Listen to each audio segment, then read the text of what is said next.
Wow. Okay, so Apple, we've got to talk about Apple. A lot of people ask me about Apple and NASDAQ. What's going to happen next? Well, let's have a look. It's kind of difficult because this is a new all-time high on Apple, this level here, this red line at the top. That red line was the previous breakout level. And there was the high in August this year and the high in sort of March, a little bit of wiggling around there. And that was the all-time high in 2021 before the general move down in the stock market. Look at Apple. We got down to $124, $182 now, thereabouts, just going above 185. So let's have a look at this technical pattern very quickly, and I'll tell you how I'm trading it, and you can decide how you want to trade it. I'm not saying this is going to work out or not. I really don't know. But we've got this rising wedge here, the purple lines. Normally a bearish sign, but we broke out through the top of it, smashed through the top of it, through this previous resistance line, and then the next red line, which is the all-time high. The moment I sold Apple, actually I sold it a couple of days ago, but I sold a little bit more yesterday. The moment I sold yesterday, the new virtual reality, augmented reality headset for something like $3,500 or $2,500, I think it's $3,500 came out. It's this weird thing. I'll put a picture up on it right now. It's this weird thing that you put over your face and you can answer your phone by blinking and you can see things on it and you can transform the world around you into different weird sort of augmented patterns and a different reality. I don't know, not too sure, but the market didn't like it, and the moment it came out, Apple dropped by about $7 thereabouts. So we were at the all-time high, new all-time high, at just around 185, and we smashed back down to 177.80-ish straight after the announcement of that augmented reality headset. So what have we got here? Well, we've got a breakout through this rising wedge and a breakout through the previous all-time high. That's going back there, that line over there from 2021. We've also got an engulfing bearish candle. We've also got a spike high, a wick top on that reversal candle. Remember, this all took place in about half an hour, all the way up, all the way down to the bottom, back up again. Did we close beneath this rising channel wedge line? Yeah, we closed beneath it. So is this just a back test of the wedge before a continued move higher? Or is this something more scary, a little bit more, I don't know, catastrophic for Apple, given that this thing costs so much money? I think it's $3,500, and I believe it's $700 or $800 to get the charging kit, and perhaps it's not that great. It's a really weird looking thing. I'm not sure how many people are going to be using it. Might be good for people with disabilities and people that like to watch, stuff on the internet which children are not allowed to watch. But apart from that, I really don't know. The market didn't like it, and I went on to the Apple forum, the Talk Apple forum, whatever it's called, and there were mixed reviews. People were saying, well, tell me where to send the money. I just want it right now. And other people were saying, what a load of rubbish. I don't want it. I'm never going to get it. Complete waste of time. Way too expensive. And it's got absolutely no use whatsoever. I don't know. But overall, very mixed reviews on the Apple forums, and also not so mixed in the market. The market's pretty clear, didn't really like it. Apple collapsing from that new all-time high, a big dramatic candle. You don't often see a few, I don't know, $1 billion or $2 or $3 wiped off a big tech stock, a big NASDAQ stock in a matter of minutes, but that's what we saw. And we closed pretty bearish. The fact that we didn't close right at the low is fine, because I don't mind a little bit of a wick at the bottom of these moves. I'm short on Apple. That's my stance on it. I think this might be a turning point in Apple, and I think it might be a turning point in the NASDAQ.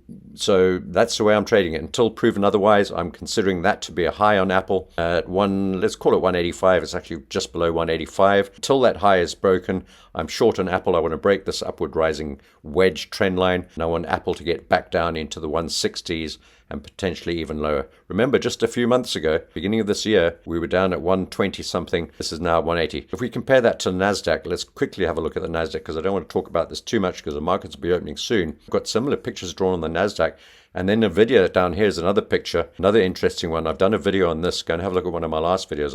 I'll put a link to that at the end of this. This could turn out to be an island reversal combined with, I'm talking about Nvidia now, not NASDAQ or Apple, an potential island reversal. It's not one yet, combined with an abandoned baby right at the top there. I've circled the whole thing in blue. I don't know. People are saying, don't sell this rally. I think it's like this sort of triple Jeopardy now. So people are saying, well, we've got a stock market rally. We've got a blowout. We've got a bubble forming. There's no end. We don't know when it's going to stop. It could go on forever. It could go much, much higher. We don't know. It's very dangerous to sell into. Other people are saying, well, that's too obvious. So perhaps, it's a bubble. So it's going to continue. It's too obvious for it to stop now because everyone's calling it a bubble. Therefore, it's going to continue.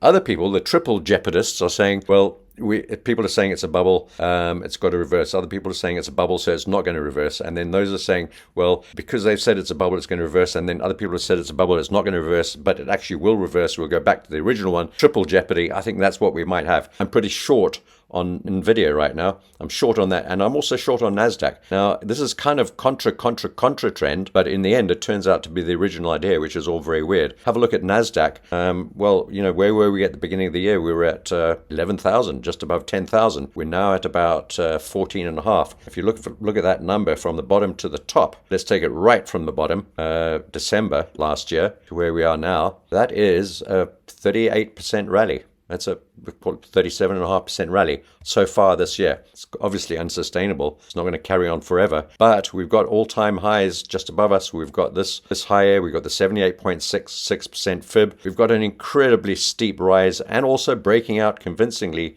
through two, not only one, but two rising wedges. We got the little red one there, and we got the longer term one here in black, breaking out through these Fibonacci's, through the 50, through the 618. Last time we had this sort of move in the 2020 and I think 2018, we turned around at the 618 fib. Not this time. We blasted right through it. The next real resistance level is closer to the 786 fib and also these previous highs here. That's all the way up at about 15,200. Are we going to get there on NASDAQ? I don't think so, actually. And I think we may have seen the top on NASDAQ. Could it be that Apple and the unlikely trigger or catalyst of the very strange and incredibly expensive augmented reality headset is going to be the downfall of the NASDAQ on this last sort of, not only is it a bear market rally, it's now turned into a bull market on both NASDAQ and S&P, and we're seeing stocks go through the roof. Tech stocks, we've got the Magnificent Seven. Jim Cramer is calling these the new buys. He's saying, buy, are we going to go reverse Cramer or anti-Cramer, whatever you call it? I don't know. I think, though, as long as Apple,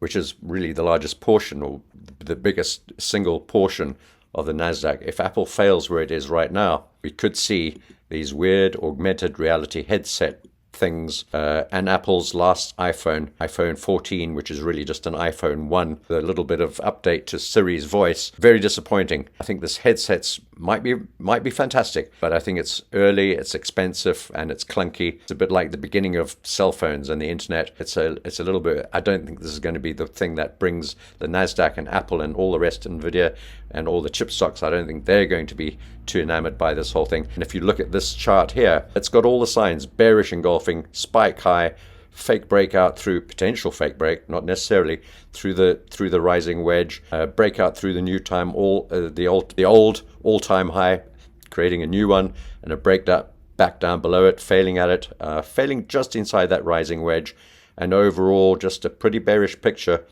in that candle. Does it mean Apple can't just ignore this and carry on rallying? Of course it can, and it's probably quite likely to. But if it's going to turn around anytime soon into this part of the year, going into historically a bearish part of the year, it's got to be now. If it doesn't hold here, we might actually have to get a new spike high above there. Maybe even we form yet another reversal candle after this one, and then a fall. I don't know. But for the moment, as long as we're below that level at 184, let's call it 185. As long as we're below 185, I'm going to remain bearish on Apple, bearish on NASDAQ, bearish on Nvidia, AMD, Microsoft, and all the rest of that gang in that Magnificent Seven. I think this could be the very unlikely and weird trigger for the next move down in stocks. But on the other hand, I could be completely wrong. I totally accept that, and you should really just ignore everything I'm saying in case you want to lose all your money like most traders do. Take care.